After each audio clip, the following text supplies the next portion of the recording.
বিসমিল্লাহির রহমানির রহিম। আসসালামু আলাইকুম। আজকে আবারও একটা কাঁচা কাঁঠালের নাস্তার রেসিপি নিয়ে চলে আসলাম। এগুলো সুন্দরভাবে এইভাবে ছোট ছোট করে টুকরো করে নিছি, ভালো করে ধুয়েও নিছি। এরপরে একটু লবণ আর হলুদ দিয়ে আমি সিদ্ধ বসাই দেব। এখানে আমি একটা টমেটো নিয়ে নিছি,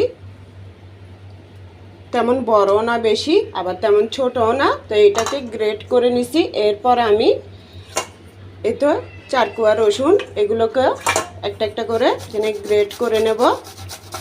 তো রসুন 4 কোয়া গ্রেট করে নিলাম। এখন সেই সাথে আমি ডিমটা একইভাবে তো গ্রেট করে নিচ্ছি। ডিমটাকে এভাবে গ্রেট করে নিছি খুব সুন্দরে। 5টা আলু আছে, এগুলো আমি আগেই সিদ্ধ করে নিছি বন্ধুরা।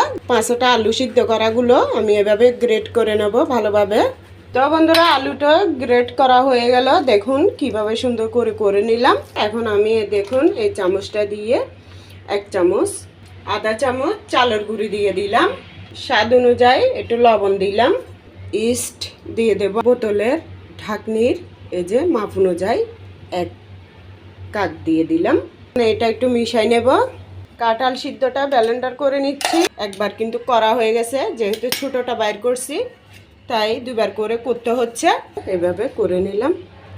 তো এরপরে দিয়ে দিলাম এই তো কাঁঠালের ব্লেন্ডার করাটা, টমেটো, ডিম, আলু, রসুন গ্রেট করা, এগুলো একসাথে মেখে নিলাম। এটাও দিয়ে দিলাম। সামান্য একটু আদা বাটাও দিয়ে দেব।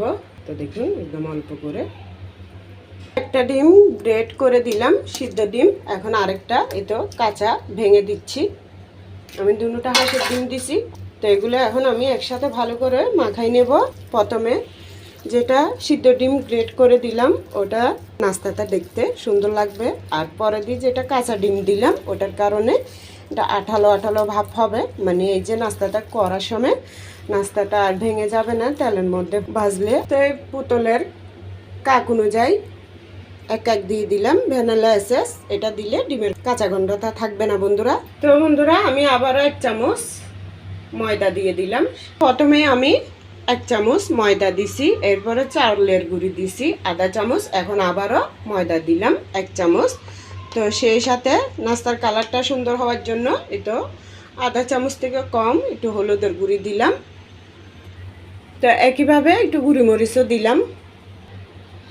তো এখন দেখুন আধা চামচ থেকেও কম জিরা ধনিয়ার গুঁড়ি এটা দিলাম। এটা কিন্তু এখনই আমি টালার পর ব্লেন্ডার করে নিচ্ছি। যেহেতু আমি কাঁঠালের রেসিপি করতেছি তাই আমি এখানে একটু কালো জিরা, রাঁধুনি আর মৌরি মানে মিষ্টি জিরা, এই 3টা একটুখানি ব্লেন্ডার করে নিছি, তাও টালার পর।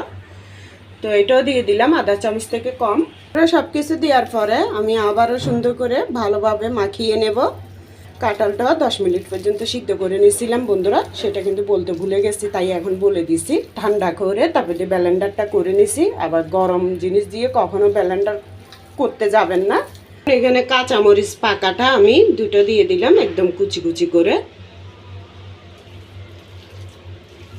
15 মিনিট পরে চলে আসলাম। এটা আবারও একটু ভালো করে মাখিয়ে নিলাম। এরপরে দেখুন আমি হাতের শেপে এটা সুন্দর করে হাত দিয়ে এইভাবে করে নিছি। তো করে নেওয়ার পর এই যে দেখুন বোতলের কাঠটা বসাই দিলাম। বসিয়ে এভাবে আমি একটা ডিজাইন করে নিচ্ছি। তারপর এটাকে তুলে নেব। নেওয়ার পর সে হাতের শেপ অনুযায়ী এটা বসাই দিলাম, মানে তেলের মধ্যে দিয়ে দিলাম। এটা তুলে ফেলতেছি। এটা হয়ে গেছে, কত সুন্দর ফুলকো ফুলকো হয়েছে ইস্ট দেওয়ার কারণে। আবারও আরেকটা দেখাই দিচ্ছি। এটা ডান হাতে নিয়ে আমি সুন্দর করে গুল করে এভাবে সেট করে নিলাম। তারপরে এটা দেখুন আবার ঢাকনিটা আমি দিয়ে দিচ্ছি। রাতের এখন কয়টা বাজে দেখুন, 8:30 বাজতেছে। এখনও বিল্ডিংয়ের কাজই শেষ হচ্ছে না। বিল্ডিংয়ের কাজের জন্য কাজগুলো করতে অনেক কষ্ট হয়ে যায়। এটাও দিয়ে দিলাম। তো কেউ যদি কড়া খেতে চান কড়াভাবেও ভাজতে পারেন, আবার কেউ যদি একটু হলুদ থাকা অবস্থায় ভেজে খাওয়ার ইচ্ছা থাকে তাও করে নিতে পারেন। তো আমি প্রথমেরগুলো একটু কড়া ভাজা হয়ে গেছে, এগুলো আরও কম কড়া করে ভাজবো, মানে এই তো আর একটু সামান্য হলে তারপর আবার আমি কিন্তু এগুলো একদম মাঝারি আঁচ থেকে কম আছে দিয়ে আস্তে জালে করতেছি বন্ধুরা। বেশি জুড়ে দিলেও পুড়ে যাবে, কিন্তু ভিতরে ভালো করে হবে না। তো বন্ধুরা দেখুন আমি আবারও 5 আঙ্গুলের সাহায্যে কিভাবে নিচ্ছি বা নিয়ে ডিজাইনটা করতেছি সেটা আমি আবারও দ্বিতীয়বার আপনাদের সাথে দেখাই দিচ্ছি। এতে দেখুন শুধু জাস্ট নিয়ে আমি চতুর্দিকে এই যে আঙ্গুলটা দিয়ে গোল করে নিচ্ছি। নেওয়ার পর এই যে দেখুন আমি এটা দেওয়ার সাথে সাথে এটা কেমন মেলে যায় শুধু এটাই দেখানোর জন্য। এই যে দেখুন দেখছেন এটা কিভাবে আরও চতুর্দিকে ফুলে ডিজাইনটা খুবই সুন্দর হয়ে গেছে। এরপর 2 আঙ্গুলের সাহায্যে এটা নিয়ে নেব।